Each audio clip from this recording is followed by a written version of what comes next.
Hola a todos, Dios les bendiga. Estamos en nuestro podcast de Corazón a Corazón, episodio 7. El título de este podcast es El temor de Dios. Vamos a hablar de algo muy importante y cuando hablamos del temor de Dios, estamos hablando de algo que tiene que ver con nuestro carácter, con nuestra forma de ser, nuestra forma de actuar. El temor de Dios trae bendición. Entonces, cuando hablamos del temor de Dios, es porque nosotros honramos a nuestro Padre Celestial, al que todo lo puede, al creador de los cielos y la tierra. Y lo voy a llevar a Salmos 112:1 y dice así: alabado sea el Señor. Qué felices son los que temen al Señor y se deleitan en obedecer sus mandatos. Cuando dice que se deleitan, está hablando de que nos gozamos. Es como cuando usted va a ver una película, que usted dice: me deleité mirando esa película. Fue un deleite para mis ojos esa película. Me deleité mirando ese partido de fútbol. Algo que nos apasiona. Entonces dice: felices son los que temen al Señor y se deleitan en obedecer sus mandatos. Cuando entonces yo me deleito en obedecer la palabra de Dios, estoy siendo formado, estoy siendo transformado, estoy siendo edificado, estoy siendo renovado a través de la palabra de Dios. Como dice Hebreos 4:12, la palabra de Dios es lo único que nos cambia, y si nosotros queremos ser cambiados, debemos deleitarnos en la palabra, pasar tiempo con Dios, pasar momentos de intimidad con Dios, donde hablamos con Él, donde exponemos nuestras necesidades, donde llevamos nuestras peticiones a un momento de intimidad con Dios. Solo Dios puede ayudarnos, solo el Señor puede levantarnos, solo el Señor puede cambiar nuestra manera de vivir. Y también dice Proverbios 10:27. El temor del Señor prolonga la vida. Vea esto, cuando dice el temor del Señor prolonga la vida. Ahora, ¿por qué mueren jóvenes? ¿Por qué mueren personas que no han llegado a los 30, a los 40, a los 50? ¿Por qué han muerto personas a una edad muy temprana? Dice: el temor del Señor prolonga la vida, pero los años de los perversos serán truncados. Entonces, cuando hay perversidad, cuando hay pecado incubado en el corazón, que se apropia de la mente del hombre, que se apropia de la mente de los jóvenes, que toma posesión en las familias, que toma posesión en los hogares, viene destrucción, viene muerte a temprana edad. Pero el Señor dice: busquen de Dios, teman de Dios para que pueda vivir largos años, muchísimos años. Entonces, dice Efesios 6:2: honra a tu padre y a tu madre y tendrás larga vida y serás bendecido. Pero si usted deshonra a su papá y a su mamá, si usted deshonra a sus padres, si usted hace cosas a espaldas de sus padres, si usted oculta la verdad a sus padres, a sus papás, a su mamá que la tuvo en el vientre, a su papá que lo ayudó a criar, aquellos viejos que se esfuerzan por usted, si usted lo deshonra, si usted está haciendo cosas ocultas a costillas de sus papás, que le han dado todo, que se han esforzado porque usted sea alguien en la vida, eso es deshonra. Entonces, por eso vienen momentos de dificultad para los jóvenes, para aquellas personas que no honran a sus padres y que no tienen temor de Dios.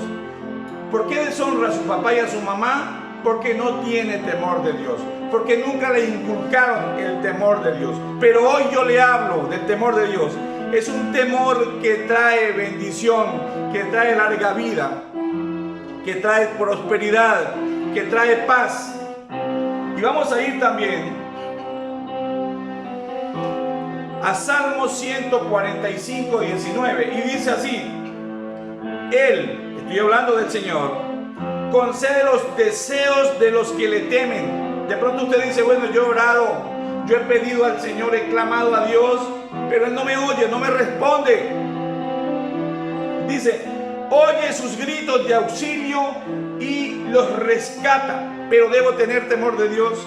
Yo no puedo ir a pedirle al Señor si no me he arrepentido de mis pecados.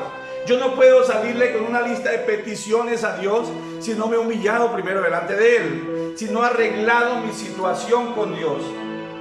¿Usted cree que su papá le daría algo si usted lo ha traicionado? Si usted ha sido desobediente, si usted lo ha deshonrado y su papá o su mamá se dio cuenta, vaya, pídale algo a ver si se lo da. Primero usted pide perdón a Dios. Primero se humilla en la presencia del Señor y luego sí recibe aquello que usted desea. Pero si no se humilla, si no pide perdón, si no tiene esa relación con Dios como verdaderamente debemos tenerla, viviendo una vida en santidad, viviendo una vida en obediencia, viviendo la palabra de Dios, testificando del amor de Dios, no vamos a recibir nada. Dios no ama el pecado, Dios ama a los pecadores, pero debemos renunciar al pecado. Debemos renunciar al pecado para recibir la bendición. Por eso dice Salmo 145, 19, Él conoce los deseos de los que le temen, oiga, de los que le temen, de aquellos que renuncian a la maldad, al pecado, a la desobediencia y buscan de Dios. Entonces, ¿qué pasa cuando yo hago esto? Entonces Dios escucha sus gritos, su petición, esa voz de auxilio en la angustia y la desesperación, y los rescata. Entonces, no va a venir rescate, mujer. No va a venir rescate, varón, joven. No va a venir ningún rescate de parte de Dios si no se humilla. No va a venir ningún rescate a su vida. No va a venir el auxilio de Dios si no doblega su corazón delante de Él. Dios es amor. Pero la palabra dice que Dios también, como el Padre corrige a su Hijo, Él también corrige a quien le ama. Y las correcciones duelen. Pero muchas veces es necesario el dolor para que venga después el arrepentimiento. Respecto a los que no tienen temor de Dios, aquellos que no tienen temor de Dios, aquellos que verdaderamente han renunciado y que no les importa blasfemar de la Biblia, señalar a los cristianos, murmurar de las iglesias cristianas, murmurar de los pastores, de las familias que verdaderamente siguen al Señor. Vamos a hablar de aquellas personas, vamos a mostrar cuál es la decisión de Dios con ellos. Dice segunda de Pedro 2:6. Tiempo después, Dios condenó las ciudades de Sodoma y Gomorra y las redujo a montones de ceniza. Las puso como ejemplo de lo que sucederá a la gente que vive sin Dios. Aquello que pasó con Sodoma y Gomorra, dice la palabra en segunda de Pedro 2:6, que es un ejemplo de lo que va a suceder con las personas que hoy escuchan la palabra y la ignoran. Aquellas personas que han escuchado la palabra de Dios y se hacen los de la oreja gacha. Aquellas personas que se han evangelizado y no les importa renegar, no les importa señalar, hablar de los pastores, hablar de los líderes, hablar de los hijos que buscan de Dios, hablar de los hermanos que están llevando la palabra. Nos llaman religiosos, nos llaman apasionados, nos llaman extremistas, nos llaman locos, pero yo prefiero ir loco al reino de los cielos y no ir cuerdo al fondo del infierno. Así que es mucho mejor seguir a Dios. Vale la pena servir a Dios, vale la pena escuchar la palabra, vale la pena ser transformados por el mensaje de Dios, por aquella palabra que renueva, transforma y edifica hogares, edifica familias. Segunda de Pedro 2:10 nos dice: Él trata con particular severidad. Y cuando habla de severidad, habla de mano dura. Ojo con eso. Dice, Él trata con particular severidad a los que se entregan a sus propios deseos sexuales pervertidos y desprecian la autoridad de Dios. ¿Cuáles son los deseos sexuales pervertidos? Aquellos que no se conforman con solamente tener relaciones sexuales como Dios manda. Aquellos que buscan deseos sexuales extremos, orgías. Aquellos que tienen deseos sexuales depravados aquellos que tienen deseos sexuales más allá de lo que la Biblia nos manda. Entonces es importantísimo, ojo, guiarnos por la palabra de Dios. Estas personas son orgullosas, dice la palabra, y arrogantes, y hasta se atreven a insultar a los seres sobrenaturales sin ni siquiera temblar. ¿Cuáles son los seres sobrenaturales? Los ángeles, los hombres de Dios, aquellos hombres que estuvieron de pronto en la tierra y hoy están gozando de vida eterna y están al lado del Señor, como muchos que ya se fueron y están allí gozando del privilegio como ángeles en el cielo, porque hay varios. Pero señalan de aquellos hombres, hablan de los ángeles, hablan de los hombres de Dios, hablan de los pastores, señalan a los líderes, señalan a aquellos evangelistas, señalan a los que predican la palabra de Dios. Yo soy señalado, de mí hablan, de mí murmuran, pero la recompensa no está en la tierra, está en el reino de los cielos.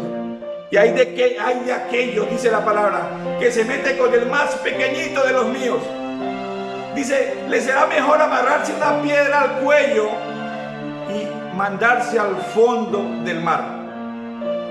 Tenemos una cobertura, gracias a Dios por llamarnos a predicar la palabra, a enseñar ese mensaje de salvación. Y por último,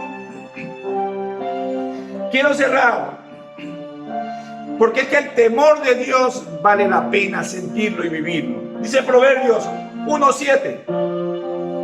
El temor del Señor es la base, ojo, y la base es lo que sostiene. La base es la raíz que cimienta cualquier construcción. Dice, el temor del Señor es la base del verdadero conocimiento. Usted podrá ser el mejor abogado, usted podrá ser el mejor contador, usted podrá ser el mejor ingeniero, usted podrá ser el mejor arquitecto, pero si desconoce la palabra de Dios no está en nada, mi hermano. No está en nada, porque su conocimiento, su capacidad está por encima del Señor. Por eso dice la palabra, el temor del Señor es la base del verdadero conocimiento, pero los necios desprecian la sabiduría y la disciplina. Entonces, con esta frase terminamos, cuando dice, pero los necios desprecian la sabiduría y la disciplina. Yo quiero, mi hermano, usted que está allí escuchando la palabra de Dios a través de este podcast, que cierre sus ojos en este momento y vamos a orar. Y si ha cometido errores por falta de temor a Dios, porque no ha reconocido a Dios como su Señor y su Salvador, yo quiero decirle hoy que cierre sus ojos y vamos a orar. Señor y Dios Todopoderoso, Padre, te doy gracias. Bendigo, Señor, a cada oyente, a aquella persona que escucha tu palabra en esta hora y que nunca había sentido temor de Dios, pero hoy tú le has abierto los ojos, los oídos, y has sentido hoy el deseo, Padre, de arrepentirse. Yo te pido, Señor, que tú lo cambies, que tú lo renuevas y que a través de este podcast pueda llegar a un verdadero arrepentimiento, y que se ha doblado rodillas hoy, también ha doblegado su corazón, pueda tener la oportunidad, Padre, de que tú seas el único Señor y Salvador de su vida, y que su nombre quede escrito hoy en el libro de la vida. Gracias, Dios, por este tiempo, gracias por esta palabra. Los bendigo a todos en el nombre de Jesús. Que tengan una feliz tarde, una feliz noche, una feliz mañana, un feliz día. A la hora que escuchen esta predicación, esta palabra, espero que haya llegado a sus corazones. Dios les bendiga.